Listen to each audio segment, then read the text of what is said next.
Awesome. It's being live streamed. Okay, let's see. Oh, a computer programmer, outdoor specialist, lover of life. Awesome. Washington State. Well, welcome. Thank you for joining us. I am also too I dabble in okay. She is participating in the 6 words or less activity. Gotcha. Awesome. That was her 6 words or less. Olivia, did you come up with your 6 words or less?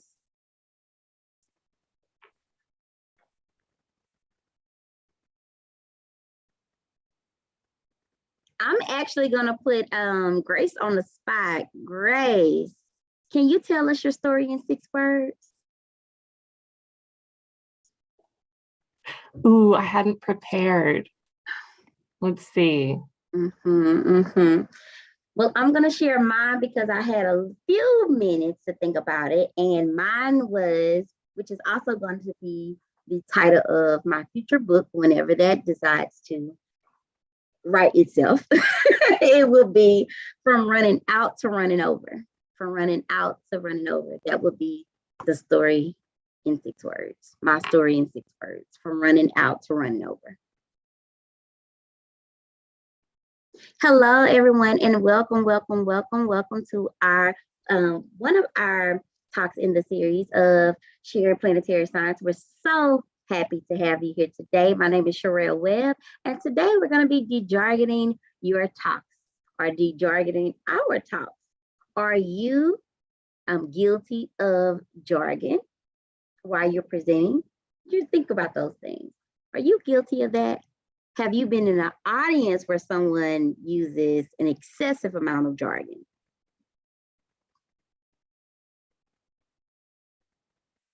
Thank you, Christine. Yes, we are also live on YouTube, so it will be out there in YouTube land on Lunar and Planetary Institute's YouTube channel. Hello, guys, and welcome to our Sharing Planetary Science Talk today, de-jargoning your talks.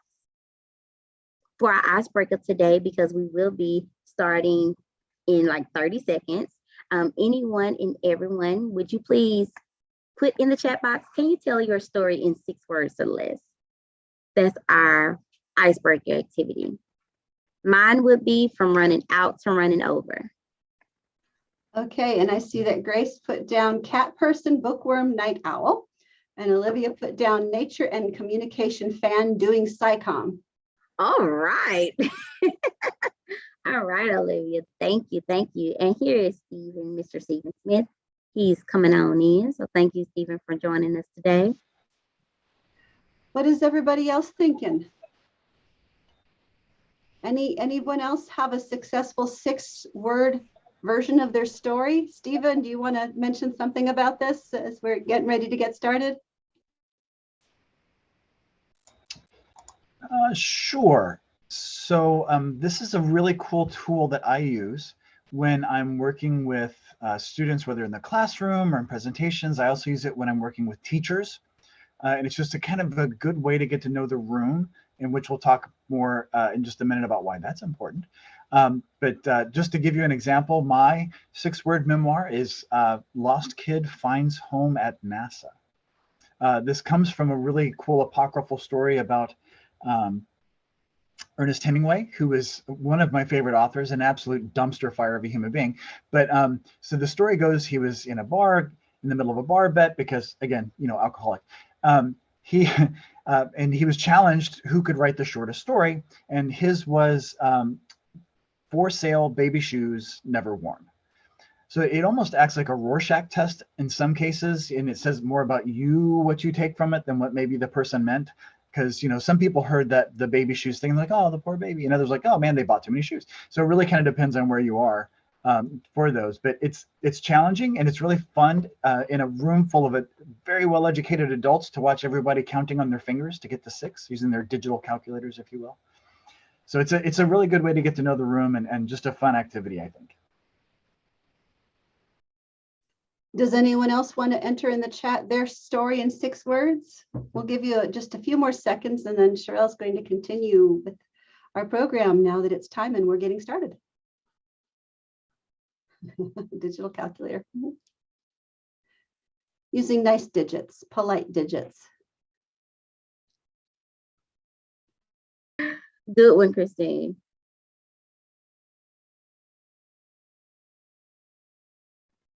All right, I think that was our time. That was our time. So thank you again, everyone. So welcome, the official welcome to Sharing Planetary Science. We're going to be de-jargoning your talks on this afternoon. My name again is Sherelle Webb, and I am the Public Engagement Lead here at the Lunar and Planetary Institute. And I'm so honored to be presenting these, introducing our panelists on today. So if you're having trouble, we do have a call-in for those of you that may get disconnected. It is in the bottom left hand of your screen with also the meeting ID. And feel free throughout the session today. We do want it to be engaging. So please put those questions, comments in the chat box, and we'll be answering questions throughout. So feel free to place them there. This is definitely an open discussion talk, so we definitely want to hear your perspective and your viewpoints on this particular topic, and please engage with us in the poll questions as well. Awesome. So your speakers for today is Dr. Olivia Ambrogio, and she is from AGU. I have Mr. Stephen C. Smith from Johnson Space Center, and my beloved manager, Christine Shupla from the Lunar and Planetary Institute, and they will be your experts on this topic today. And so here is their bios, and they all have wealth of knowledge in this particular topic. So feel free to ask them, challenging questions. Let's see, let's push the envelope, right? Let's push the envelope. Let's see what all do they know about jargon and how to break it down and how to avoid it, when necessary, or to know when to use and when not to use it. So, give them a run for their money, everybody. I encourage you. It's a challenge. All right. So what is challenge? What is challenge? What is jargon, Christine? Take it away. So actually, this is a question for everybody else. Could you let us know a little bit about what you think jargon is? What is jargon and why do we use it? Anyone who has joined us want to share their perspective? What is jargon and why do we use it? Feel free to enter in the chat. If you raise your hand and you want to speak, we'll give you microphone rights as well. What is jargon and why do we use it? We'll give you a couple seconds here to think about that. Highly technical term. So, yep. A linguistic shortcut. Thank you, Grace. Yeah, sometimes we use it as a shortcut to be specific about a term. Specialized words. Excellent. Specific to that domain. And field-specific words to be concise. Great. So, and these terms might mean something different to the public. Great. So much. Thank you, Andrew. When do we need to avoid using jargon? What do y'all think?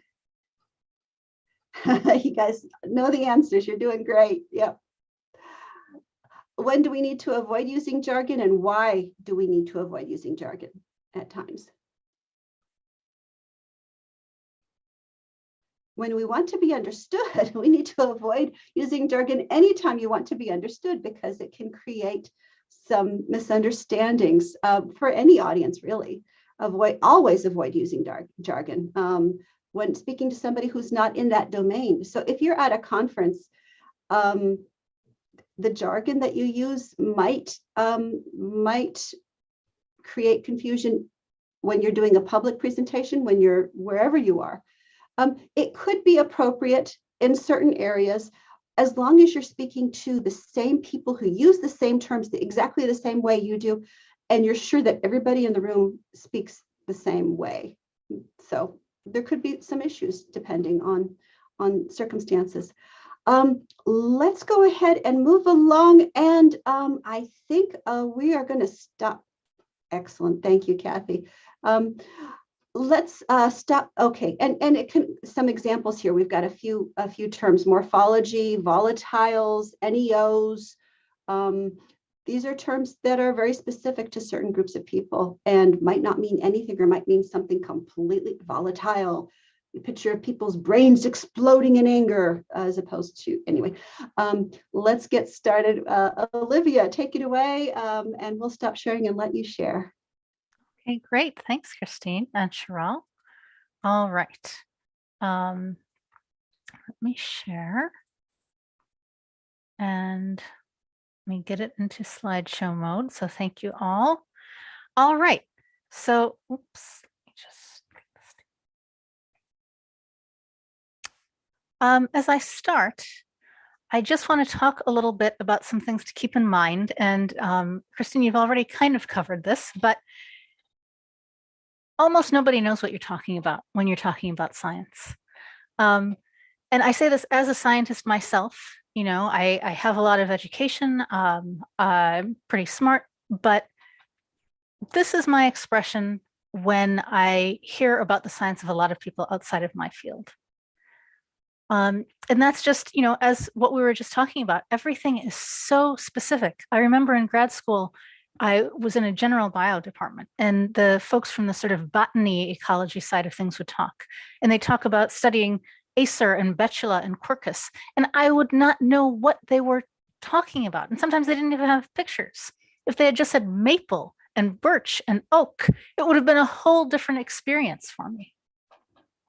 So a lot of this not knowing what's going on is because of jargon, right? This is Greta, the jargon monster. It's not her fault. It's just how she was made. And as what was already talked about, jargon can be and is really important and useful, right? It is a technical shorthand for those in the same field that allows us to convey precise information in a pithy manner. But it's also can be this huge barrier to communication with anybody else. And I really want to emphasize, though, that when you remove jargon, it is not dumbing things down. I find that phrase so frustrating because I think it represents, probably unintentional, but that it represents a sense of disrespect for the audience that you're talking with. It's not that the people you're talking to are stupid because they don't know your technical information. It's that they don't know it. And it's also not fair to expect that they should have to learn it for whatever talk you're doing. Unless they're in a course you are teaching where jargon is a part of what they're being graded on, nobody who's talking with you has a responsibility to learn those words for you. And so it's really about respecting the interest and the priorities of the audience.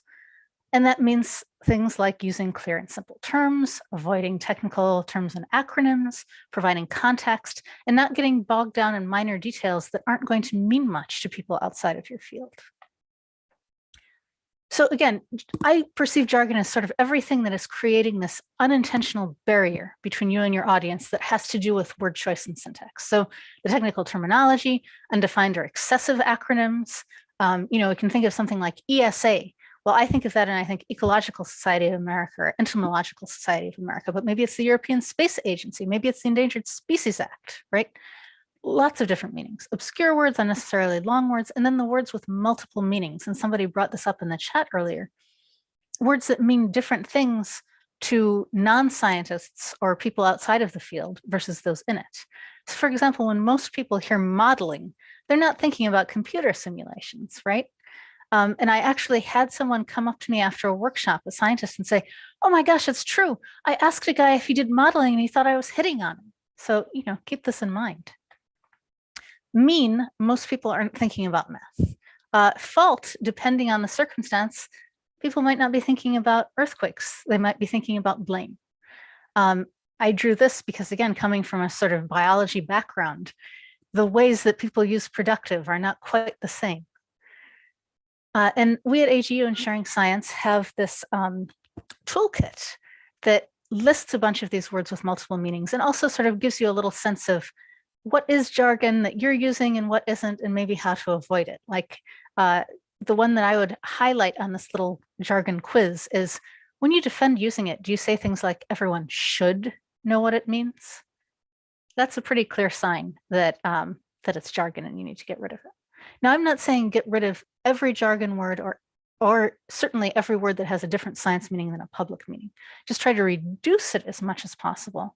And especially for those ones that have multiple meanings, head off any confusion at the pass by starting out by saying, I know this often has this connotation, but I'm using it in this way, so that you don't have your audience sort of going off on a tangent when you're trying to communicate something.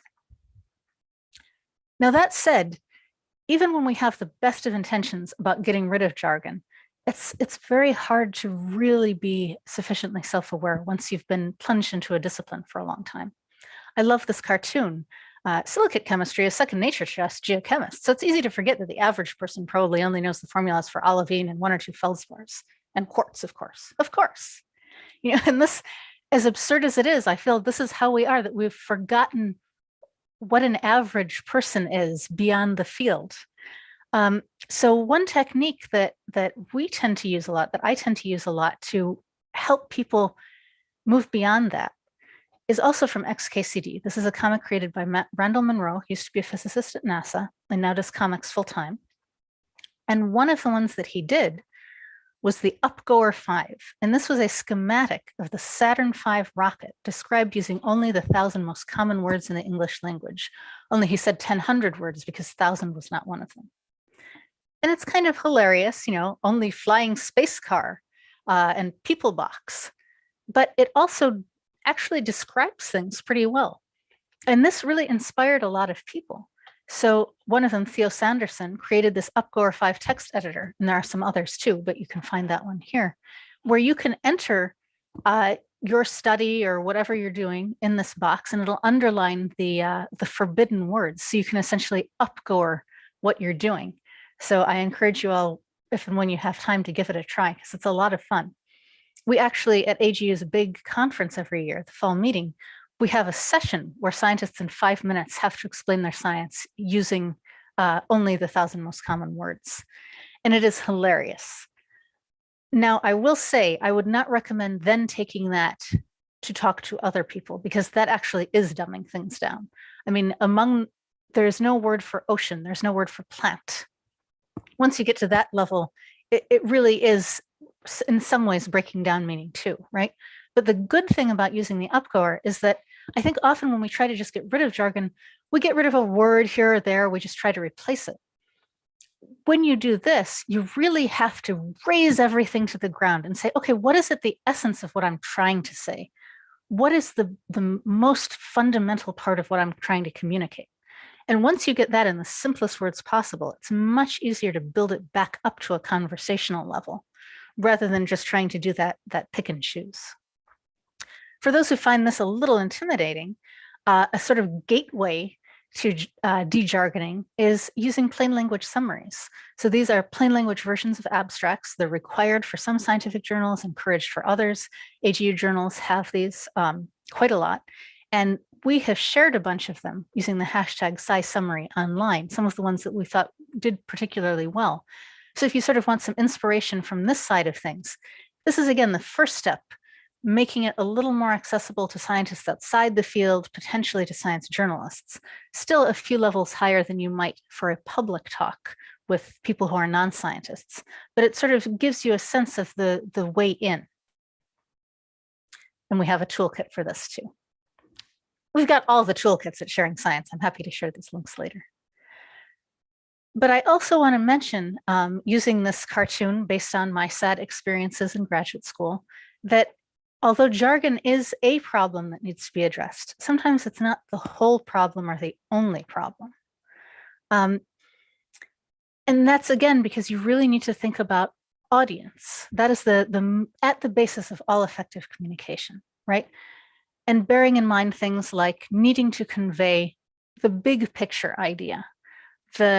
It might be about getting rid of talking about your own research entirely and only focusing on the work being done much more broadly in your field, because that's what's going to be most relevant or interesting or accessible to your audience. It's about adding in the context about what's already known and why it matters. It's about adding in the implications of the work and how it's going to affect people or society or our understanding of the universe. And there's another element of it as well, in addition to thinking about that kind of broader stroke of what you want to convey about science. It's about, again, thinking more critically about audience and how you'll be received. If someone comes in like this, saying, "Fear not, for I have brought you science and shall correct all your misconceptions," this is not going to be a fabulous way to connect, right?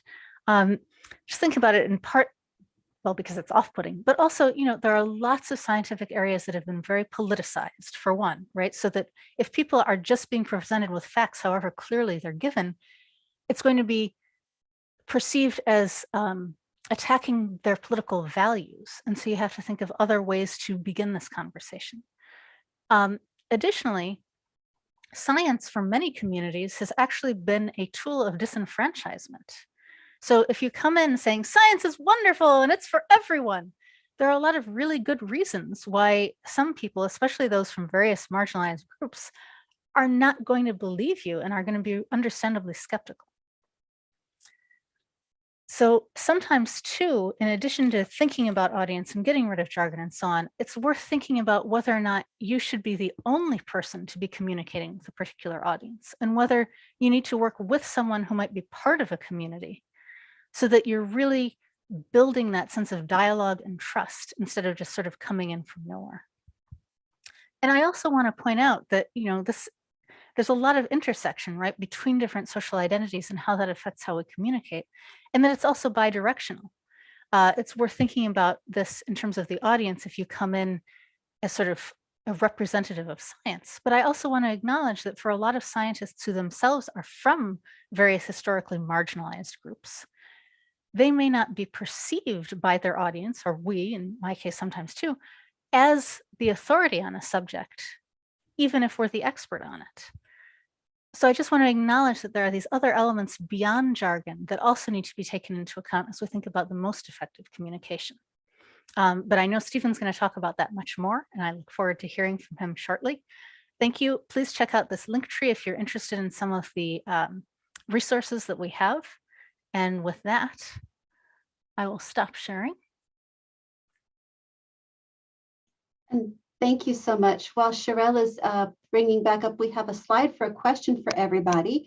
And while we're bringing up that slide with the question for everybody, or a request, I wanted to find out a little bit more about everyone who's here. So who's in the audience? How would you describe yourself? We're going to give you about 5 more seconds to finish answering this one.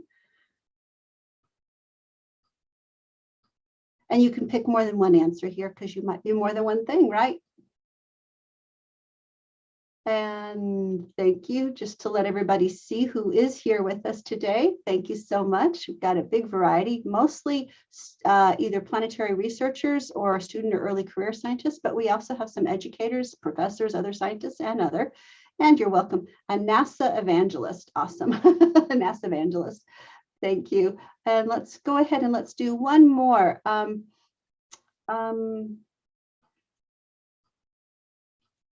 Have you ever been confused by jargon during a presentation?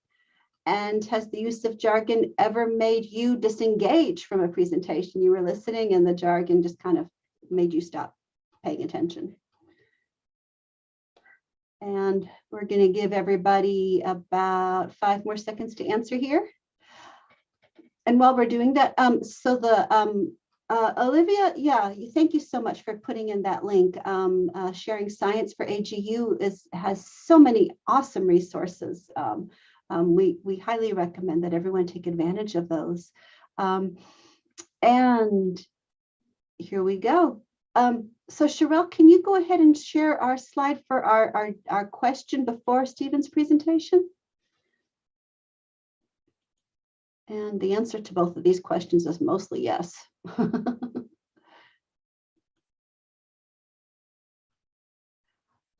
So there we go. So we're going to give you all about a minute. We're going to give you 30 seconds to think about how you might be able to describe your work simply without using jargon. It doesn't need to be 6 words. It could be more than 6 words if you'd like. And we'd like to go ahead and have you do it in about 30 seconds. So in about 30 seconds, we'd like you to type a sentence that might describe your work simply without using jargon. And all of these slides, Peter, will be available after this. We're going to be putting them on our website, and the full the presentation right now is being shown on YouTube and will be available after as well.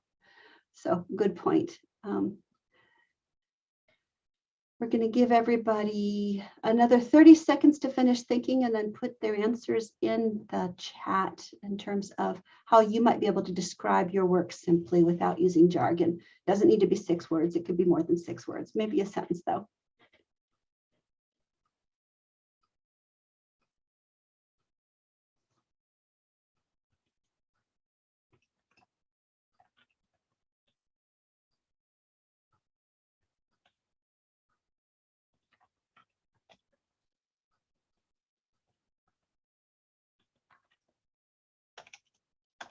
Thank you, Kathy. Create and write instructions to tell computers how to relate well to its users.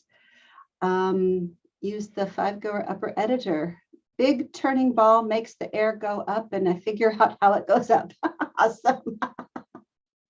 Study stardust to find out stories about their parent stars. I love it. Those are great. Those are beautiful.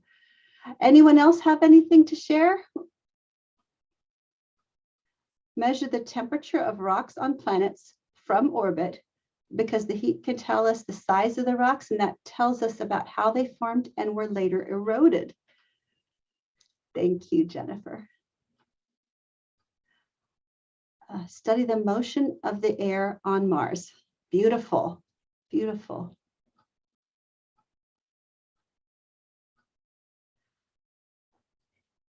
Let's go ahead and stop sharing and let Stephen start sharing his slides.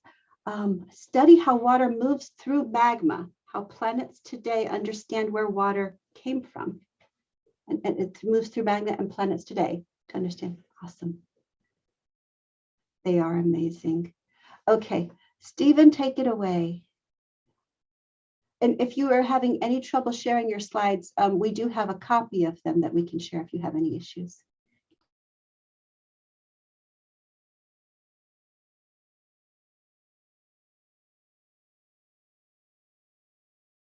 Can everybody see my screen? And I was just talking with the mute on. It has to happen at least once every meeting, by the way. Everything looks great. Okay, so my name is Stephen Smith. I am the NASA STEM, I'm the NASA STEM education specialist at Johnson Space Center. And basically it's my job to take the amazing work of the astronauts, scientists, engineers at NASA and package it and take it out to schools, any place there are educators all throughout the country. And then I also help teachers to better reach their students using our resources and really specifically work in underserved populations. And so I'll talk a good bit about that. So also, if you'll notice, I get to work with a lot of outside organizations as well. One of those is in fact Lego Education. And we had this wonderful build to launch 10-week program that they did. And I got to help write that. And as a thank you for that, I actually became an official official Lego minifigure. And so that's my minifigure there. So I'm pretty excited. Now, normally, I am in fact the bow tie guy. And that's pretty much how everybody knows me. I dressed down today because I wanted you to feel like I'm speaking to colleagues. So you get to kind of see behind the scenes. So yes, I do in fact have a neck. It's really weird. So I'm going to talk a lot about kind of how we use this in education because a lot of it crosses over. The way we talk about this in education is we use the terms culturally relevant pedagogy or culturally responsive teaching. I'm always really careful to spell those out so that people don't mistake for a different CRT that's having some political issues right now. But really, we tie it down to this importance of story. So you can give data and you can have amazing data and you can just lay it all out there and it's just, for you, it's blowing your socks off. But if we're communicating this to people, if we want to change minds, engage students, engage the public, you really have to think in terms of a story, because a story can really go places that data alone cannot. You can use a story to persuade, to move, to emote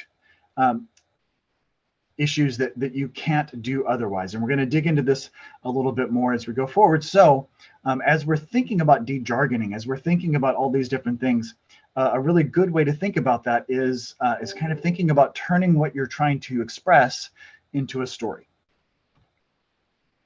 So we kind of start with, what is the goal of what you're presenting?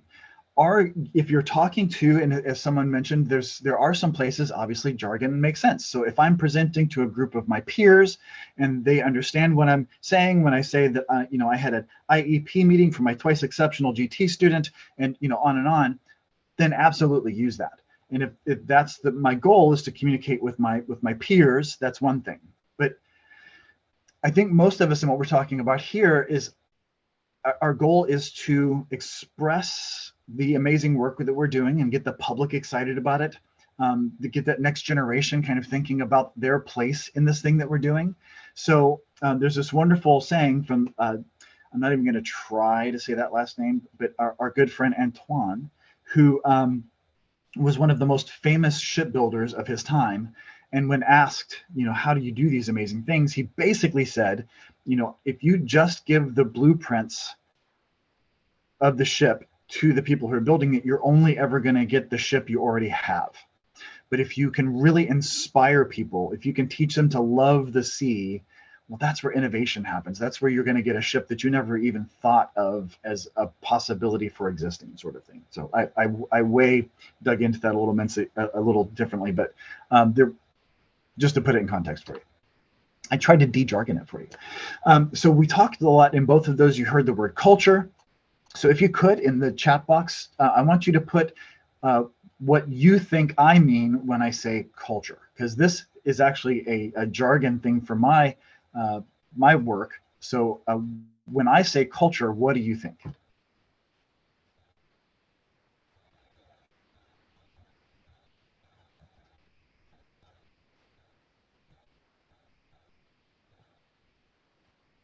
Don't be a skirt.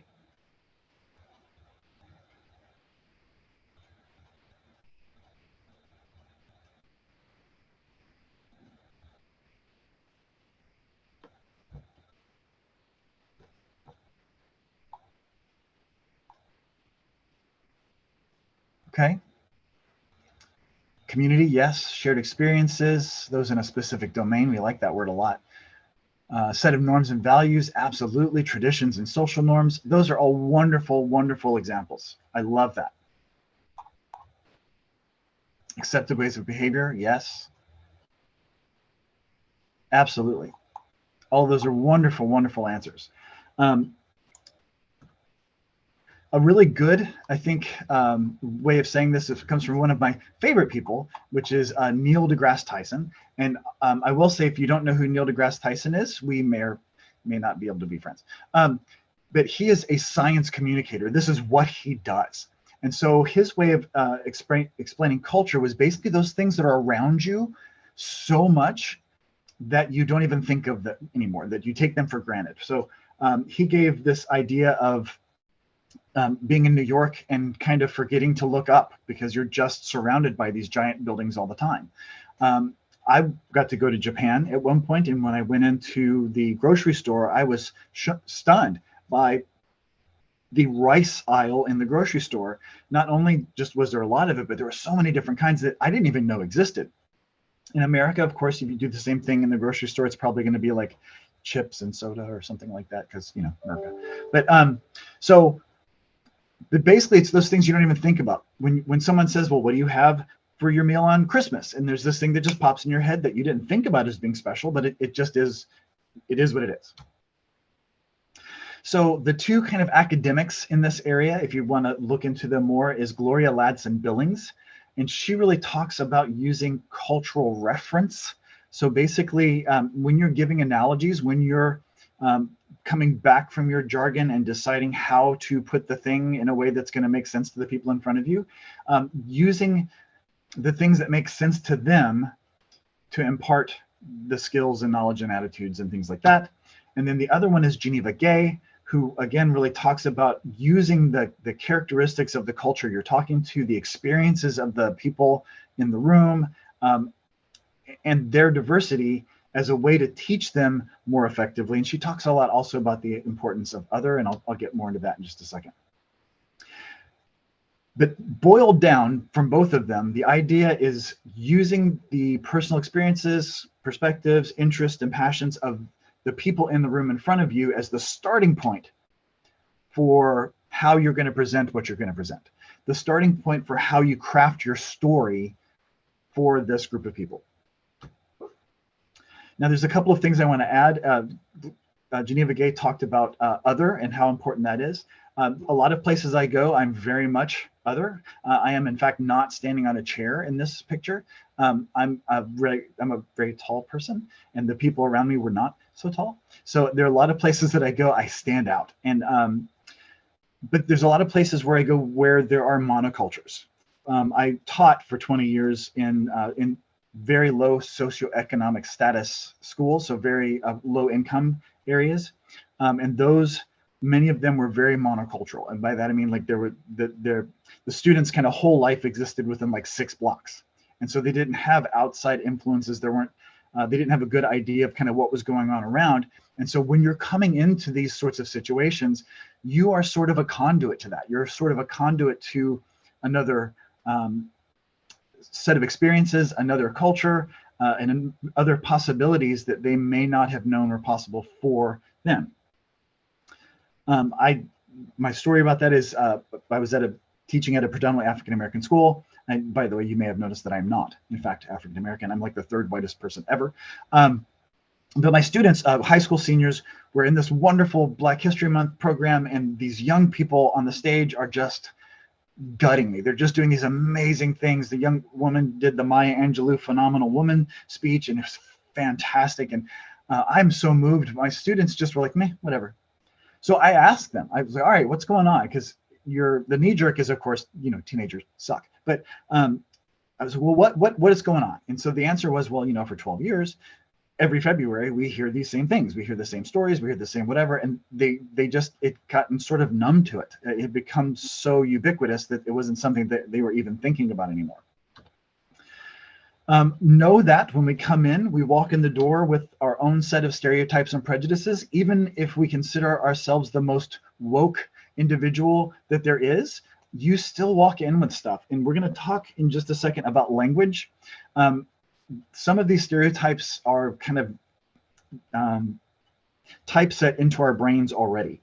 So much so that entertainment often uses our stereotypes as shorthand. So for example, if I've got a movie and I want you to know the person who is not intelligent in that movie, I'm going to give them a really deep Southern accent.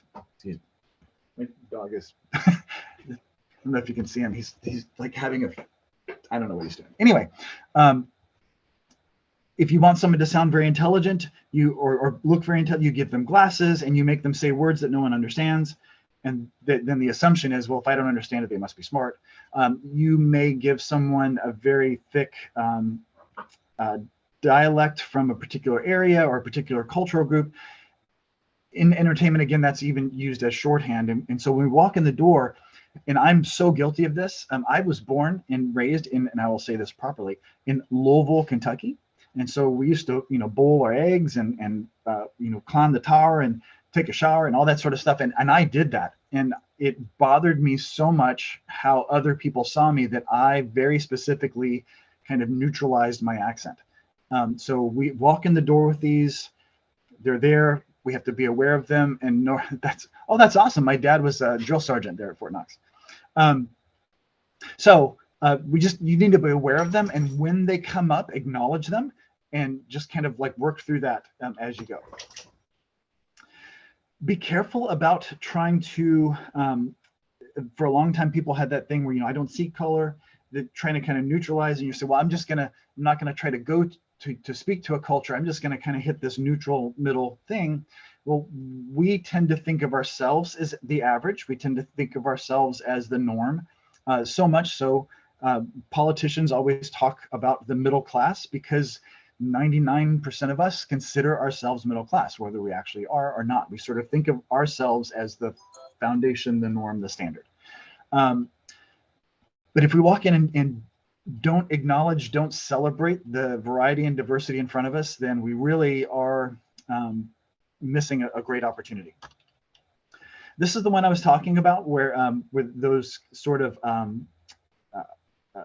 prejudices and stereotypes just on how someone sounds might come up.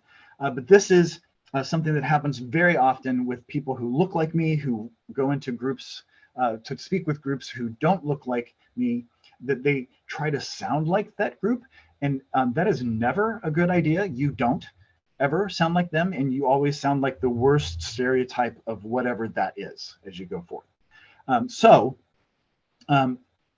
I picked up on and learned how to use words that the people use, but I still sound like me. And as a matter of fact, I go sometimes a little overboard with kind of making it funny how white I sound when I'm working with students of color or students with very specific accents or dialect or something like that. It just makes it funnier. But using those words is a good idea as long as you use them authentically as you. And are using them to make the thing that you're saying make sense to the people in front of you. Now, all of that seems really scary because it feels like you have to walk in the room and know all of the jargon of the accent or culture in front of you, or you have to really understand exactly what this background kind of things are. And I'll tell you that you don't. I teach all over the country, and one week I may be in northern New Mexico going between the Hopi, Zuni, and Navajo reservations. The next week I may be in downtown Portland, and then I might be in Atlanta the next. So I'm all over the place, and I don't have to understand all of those cultures. What I have to do is I have to be willing to come in and ask the question, to create situations where people, when I see something I don't understand, not be afraid to say, hey, why did you, what's going on there? An example of this, young woman walking down the hallway when I was beginning teaching in some of these schools, and she had money safety pinned to her shirt. And I'm like, oh God, like what is that going? So I went up and asked, and it turns out it's her birthday, and it's a pretty normal cultural thing. And at the time I was just a regular kind of classroom science teacher. So of course I didn't make any money. So I was like, well, I'll just give you a high five. You have to listen to the answer to the question and follow up if you need to, but also follow up by adding in that information to your repertoire. You have to create situations where they can tell you. You have to elicit those stories. We did that with you with the 6-word memoir. We did that with you with the quick 30-second thing to kind of get a feel for who's in front of us. We did it with polls. There's a lot of different ways that you can do that. Part of that is also creating a culture where people are comfortable asking you questions. That you're not so scary, so up on the hill that they don't feel comfortable saying something because they'll feel like they're dumb or whatever. So you always want to make sure that you're creating that comfort level for them. And one of the ways you do that is by sharing your story. So always take a second to let people know who you are, where you're from, like all that sort of stuff. Obviously you don't have to get into, I was born at a young age kind of thing, but you want them to know that you're a person. You want them to know that, you have been where they are, if possible, like you were a student in a class and some of these words scared you or stuff as you went as well. And then you use all of that to make connections. Stories and creating all these, it's all about relationships. So when I go into a place, I have a few shortcut things I do that are kind of conversation starters. So that's what the bow tie is about. The bow tie is a shorthand for like, hey, I'm the science person, and it's a great conversation starter. We can kind of talk about the bow tie to get going, and then it leads me into the other stuff as I go. Obviously, you don't have to wear a bow tie, although bow ties are cool, and why would you not? But it's about making connections. It's about making connections with what you're sharing. It's about making connections with you personally. And so I know for some of you, that's not comfortable. I know that there are people, and the stereotype, of course, is the engineers who just, are socially awkward or whatever. So I think that's the end of my shtick, and I'm going to stop sharing. Although I'd love to answer questions that you might have. I've been doing this for a long time, and I can hopefully help. But know that too, that the perception a lot of times of having the subject matter expert, the engineer, the whoever come in, is that they think initially that this is what they want. They want the engineer to come in and talk about what it is, and most times they don't. Because I've even worked with astronauts who got so drony about the ins and outs and specifics and the jargon that the students stopped listening to an astronaut. I mean, what the heck? And so I had to sort of step in and save that situation. But yeah, so don't feel like it's just you. It's all of us, and it's all a learning thing too. Thank you so much, Stephen. We appreciate it. So folks, please feel free to start entering your questions for both Stephen and for enter your questions for all of us, for Stephen and for Olivia especially. But I'm going to give just a few more details here about jargon while we're doing that. So there is a lot of research about some of the issues around jargon. It disrupts our ability to fluently process scientific information. So even if you're providing a definition, if you're using a jargon term, the person has to stop and think about it and try to understand it and then put it into context before they can follow up and understand. So it undermines your ability to communicate, as many of you have already said. And we want to use easy to understand language without dumbing it down, and clear communication to engage the audience. And so next slide, please.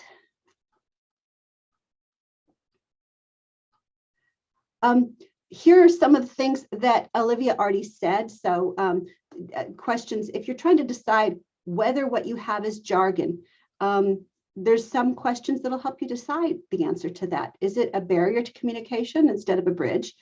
Are people able to explain it or not? Does it have a different day-to-day meaning? All these different things. And again, these slides will be available later. And this is taken directly from some of the materials that Olivia and her team have prepared. Next slide, please. I wanted to give you, our planetary community, some examples here of things that are definitely jargon that people use all the time and don't even think about whether these might be jargon. Words like silicates, phyllosilicates, mafics, felsics, stratigraphy, morphology, geochemistry, sulfates, fluvial, aeolian, volatiles, all the different geological periods. People have heard of Jurassic because of the movie, but beyond that, they're not aware of ones on Mars, and they're definitely not aware of how Jurassic compares to Triassic, for instance. Abbreviations, things like GA, gigayears, they don't know what that means. AU, how far away things are, NEOs, hummocky. And then there's words like clay that people know the word clay, right? But to many people, the word clay implies, you know, the scene from Ghost where you're sitting there making a pot or something. They think of pottery, not necessarily a type of material out there. Great point, Stephen. They're not aware most of the dinos weren't alive during the Jurassic, that only some dinosaurs were in the Jurassic and others were in the, you know, many of them pictured in the movie were from the Cretaceous instead. Words like habitability imply different things. When people, your average person hears the word habitability, they're putting their own cultural context on it, and they might be thinking of whether it's habitable for humans as opposed to whether it's habitable for tiny little alien microbes. Microfossils means different things to different people. You know, really, really small fossils, the picture that they have in their heads might not be the picture you want them to have. Ices, when we're talking about ices, whether it is on moons or whether we're talking about the interior of Neptune and they're described as being ice giants, they don't actually have frozen water in there, right? It's very hot in there. It's thousands of degrees. Instead, we're talking about something in terms of the chemistry and volatiles, and that's not what's in their heads. So we all have different words in our heads. Or Italian ices, yes. Thank you. Next slide. think about what your audience knows and what their interests are, as Stephen was saying, as Olivia was saying, and what your intent is in terms of what you're trying to communicate. It's important to know that a lot of the kids, they know the names of the planets, but they're not really familiar with any of the concepts related to composition or density or gravity, if that's part of what you're trying to convey or work with them on. Older kids, they might know a little bit about some of the characteristics. They might know that Mars has volcanoes. They know a little bit about the Earth's structure, core, mantle, crust. They might know a little bit about plate tectonics. But again, things like geological periods, planetary features beyond craters and volcanoes might be completely beyond them. And then younger adults and older adults, they may not recall anything beyond that. They might know the names of the planets, but they might have forgotten everything else that they learned in the classroom. So, so these factors might affect how you share your science with audiences. And how can you find out more about a specific audiences? So this is a question for all of you, and please start entering your questions for us as well. How can you find out more if you are planning on going and reaching out to a specific community, to a specific audience, whether it's a classroom or a group of Girl Scouts, or you're going out to serve someplace else? How can you find out more about that audience's knowledge, about what language and concepts they're familiar with, about what their interests are before you go tell them what you think they should know? How can you find out more about that? Any ideas?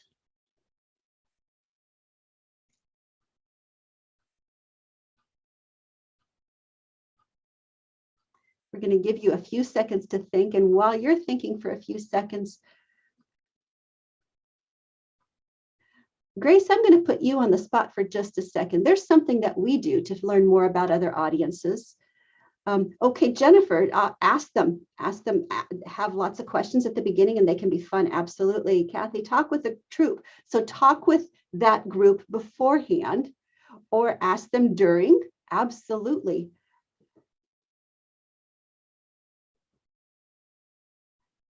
And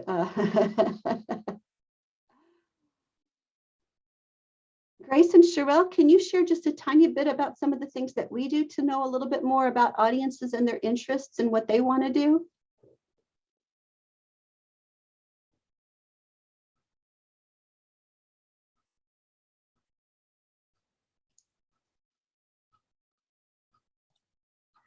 Sure.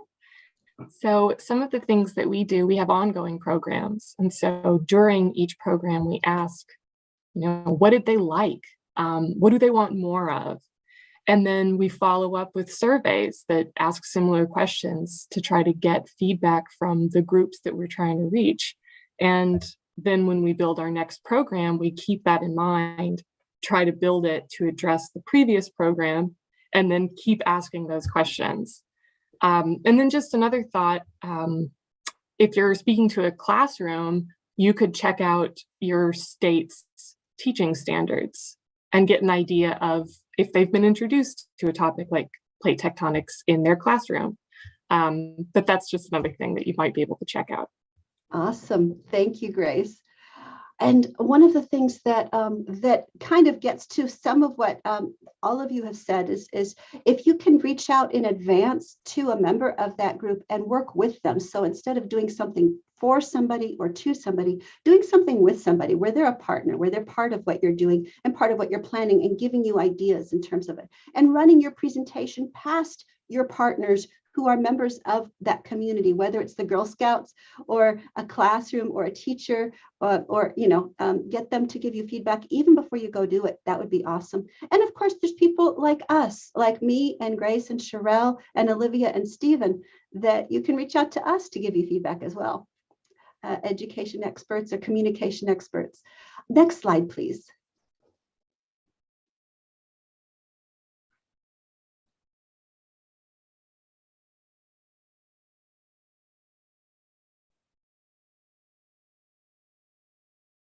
Next slide, please. So There's a number of websites, and some of you were asking earlier about websites. Here are a few of them that might be of interest to you. A couple of these are the AGU websites, and there's a De-Jargonizer there that that was mentioned earlier. We've got a handout, a PDF file that lists some websites like these, and then a few basic background bits about what people understand about planetary science. Thank you so much, Grace. I really appreciate your posting those. And final slide and questions. And while we will have a poll that will open up in just a second, but before we go there, we still have a few more minutes. What questions, what ideas, what concepts do any of you have for us? Anything that you want to share with others that has occurred to you, new ideas, new information, or questions? Please let us know. And if you want to talk, let us know. We can unmute you and you will be heard by the internet because we're on YouTube as well. So if you want to talk, raise your hand and we will share the microphone with you, give you microphone rights. But otherwise, please enter your questions in the chat.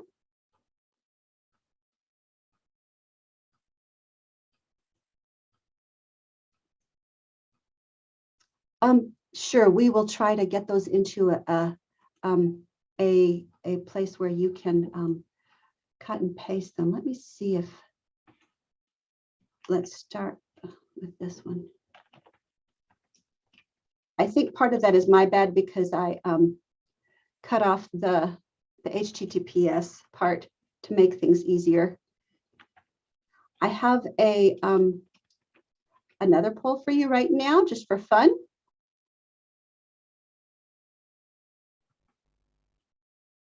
What other questions might you have?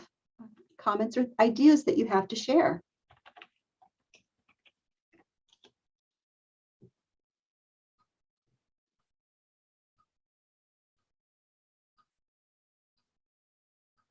We've asked all of you where you have shared planetary science.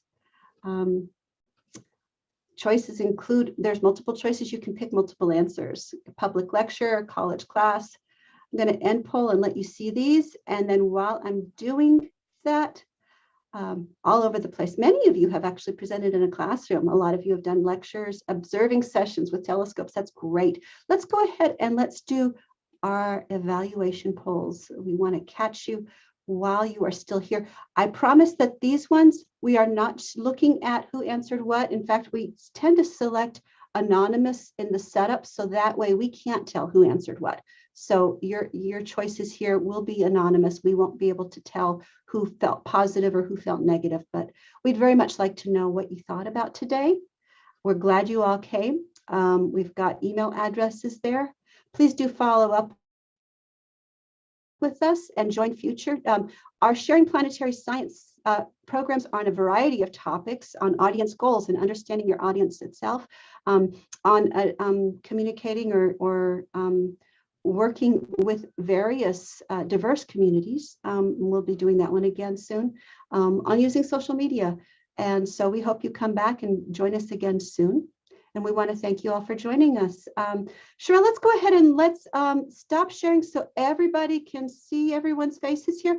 And there's a great question there from, I hope it's Ashita, designing a talk where people of varied expertise present. So your committee is there and your friends and your family as an example, where it's a community. Olivia, what do you think about that? How would you design a talk where people with various expertise are there, ranging from high levels to low levels in terms of that particular topic? Yeah, that's a really great question.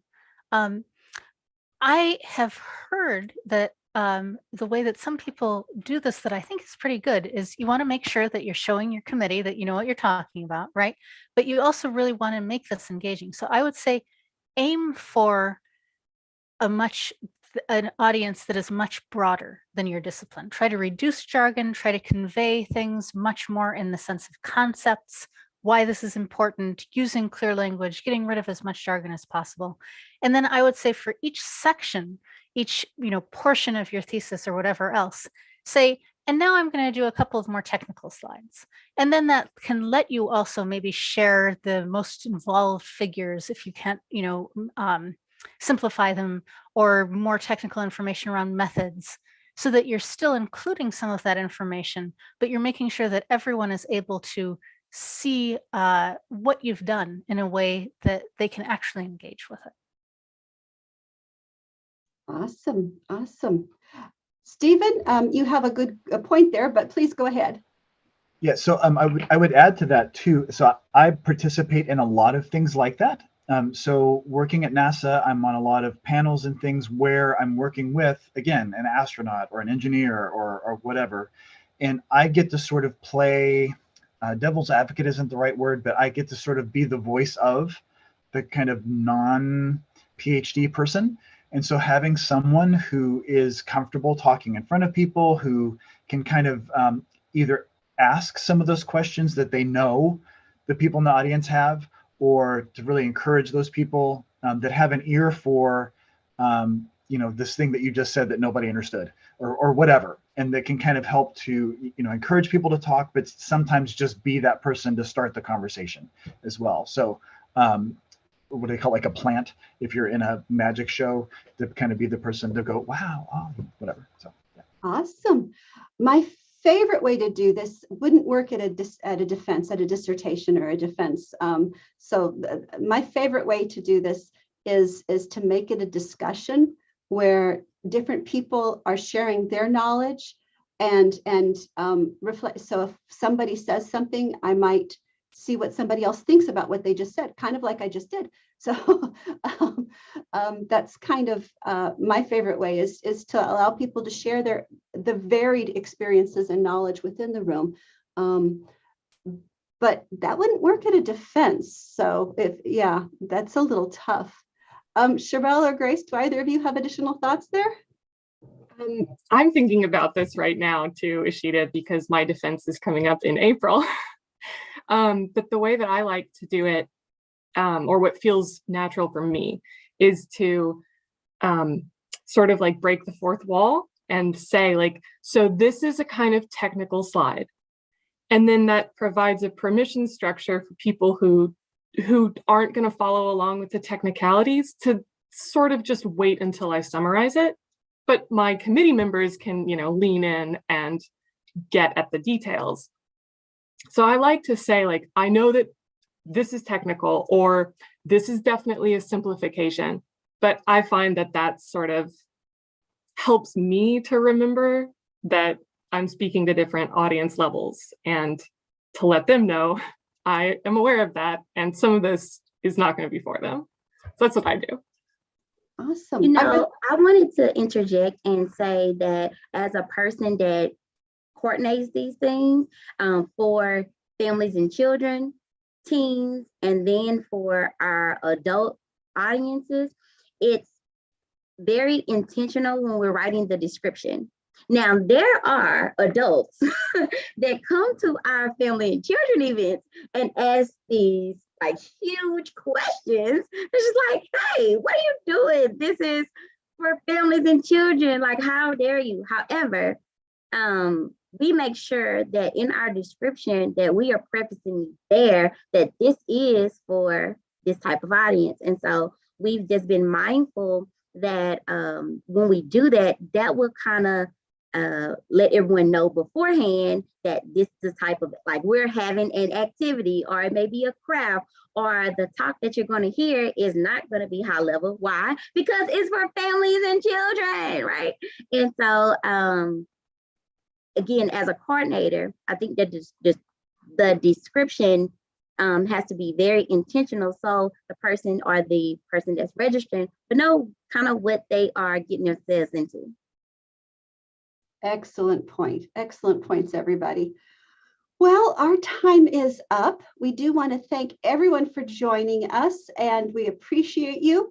We appreciate all of our speakers as well. Thank you so much, Olivia and Stephen, for joining us today. Again, the PowerPoint will be on the LPI Planetary Sharing Planetary Science, our scientist engagement webpage. And the video is on YouTube now. And thank you all for joining us. Let us know if there's anything else you would like to share, or if you have questions that we can help with. And bye.